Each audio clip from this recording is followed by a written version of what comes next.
Okay, so let's talk about English. Have you ever maybe found yourself saying something like, I am agree? Hmm. Or, you listen to native speakers and just wonder how on earth they actually say words like Wednesday or maybe comfortable. Yeah, those are classics. They really are. It's like these little linguistic tripwires, right? Hmm. And if you've ever felt that kind of jolt of uncertainty, well, you're definitely not alone. Hmm. It's fascinating, isn't it?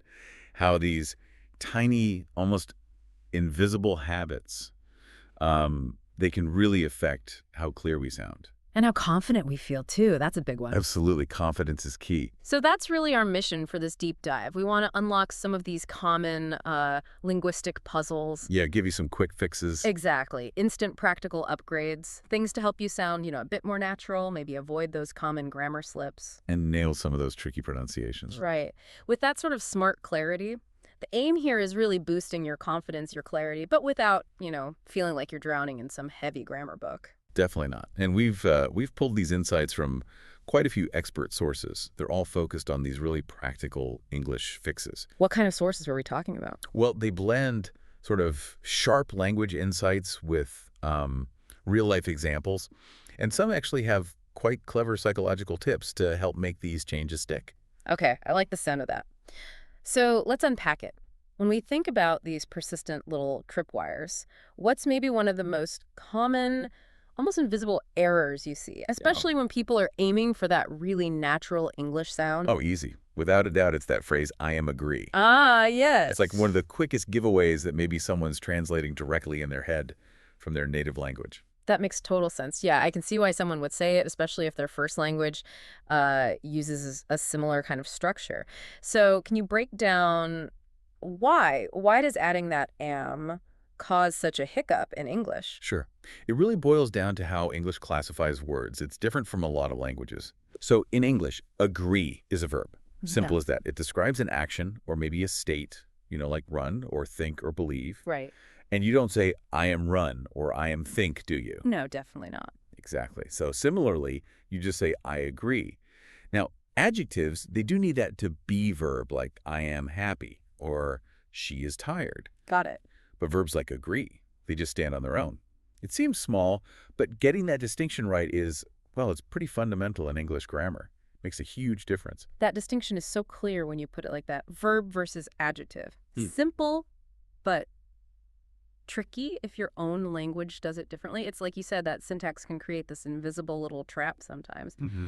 Actually, I was really struck by this anecdote in one of the sources. It mentioned an international Zoom meeting. Oh, yeah. Yeah, and someone said, "Yes, I am agree with that idea." And apparently there was this like noticeable pause from the native English speaker on the call. Oh, okay. The meaning was clear, obviously, but it just Yeah. sounded a bit off. Yeah, slightly jarring, perhaps. Exactly. But what was really interesting was the follow-up. After learning this simple fix, just drop the am, that speaker felt this immediate, like, tangible boost in confidence. And that is a perfect example of what some call microconfidence. Micro-confidence, I like that. Yeah. It's like psychologically, when you internalize these small fixes, it actually helps sort of reset your neural pathways a bit. You move away from constantly translating in your head Right. towards developing more of that native-like intuition. It works much faster than just memorizing rules. Yeah, That makes sense. So it feels more natural over time. exactly. And hey, just to expand the toolkit a bit, for agreeing naturally, you can also use things like, I totally agree, Oh, yeah, good one. or I agree with you 100%, or even something simple like exactly my thoughts too. Nice. Those add a bit more flavor too, don't they? Makes it sound even more natural. Precisely. It helps with that conversational flow. Okay, so from the building blocks like grammar, let's shift gears a bit. Let's Uh, talk about the actual sound of the words. Pronunciation. Yeah, Because sometimes it really isn't just what you say, but how you say it that makes, well, quite a big difference. mm, huge difference. And apparently, getting these next three words right can instantly make your English sound a little bit smarter, maybe, and definitely lead to better clarity, better connection. And what's really interesting here, often it's not about learning complicated phonetic rules. It's more about understanding how native speakers actually kind of compress the language in everyday speech. Compress it. Okay, like how? Let's jump into the first word.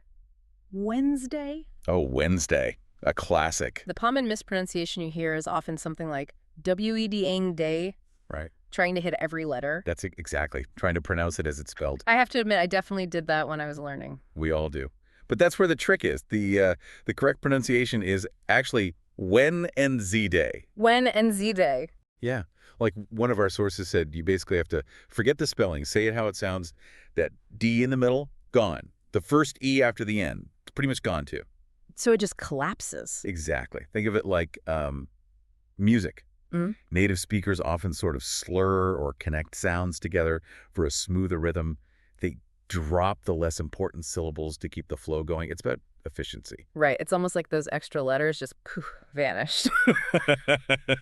Okay, next up, another classic that trips people up, comfortable. Comfortable. You often hear comfortable, 4 syllables. Yep. Very distinct syllables. But again, native speakers, we naturally drop syllables here too. How should it sound? More like KMF turtle. K-U-M-F triple. Mhm. 3 syllables. Yeah. That middle bit, the fort, it just kind of melts away. We're aiming for flow, not super strict enunciation of every single sound. It's not about being lazy or sloppy. No, it's just natural, efficient, like you said. Exactly. Efficient and natural. Okay, and the third one is quite similar in pattern, isn't it? Vegetable. Very similar. Lots of people say vegetable. 4 syllables again. I actually remember trying to order a vegetable sandwich years ago in London and just getting blank looks. Yeah. Turns out I was adding this whole extra syllable they just didn't expect or hear. Right. Because just like comfortable, the common pronunciation is more like VEJ table. BJ table, 3 syllables. And this really points to that bigger idea. We mentioned native speech often compresses sounds. It's about rhythm, efficiency.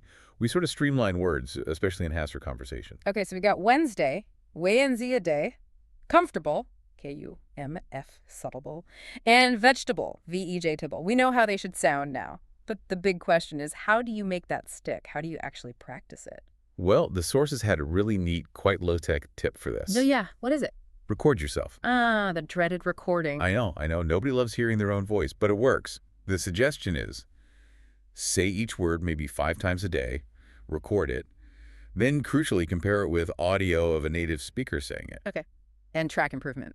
Yeah, track your improvement, maybe weekly. See how you're progressing. That makes sense. It forces you to really listen. Exactly. And this practice, it isn't just like mechanical repetition. Yeah. Psychologically, it's building muscle memory. In your mouth, you mean? In your mouth and your ear. You're actively rewiring how you perceive the sounds and how you produce them.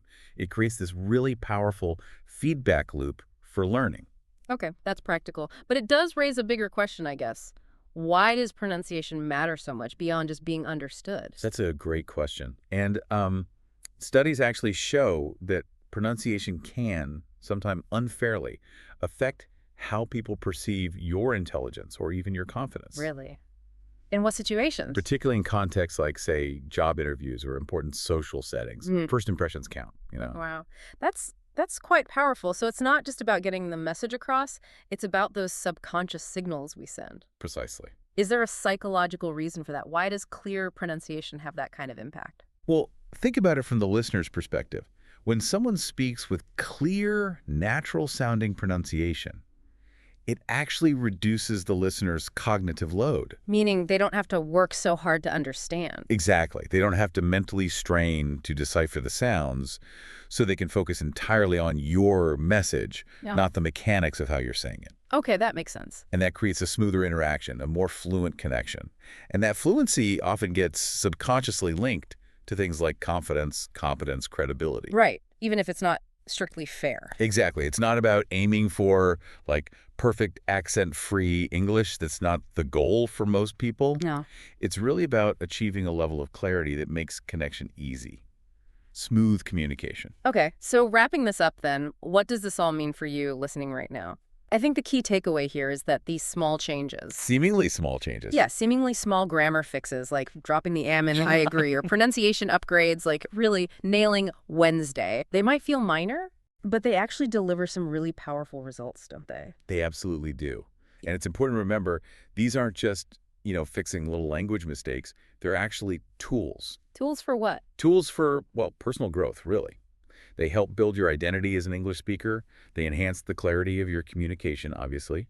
And crucially, They give you that significant confidence boost in using English. Confidence and clarity, that seems to be the running theme. Definitely. So maybe a final thought to leave everyone with, reflect on this.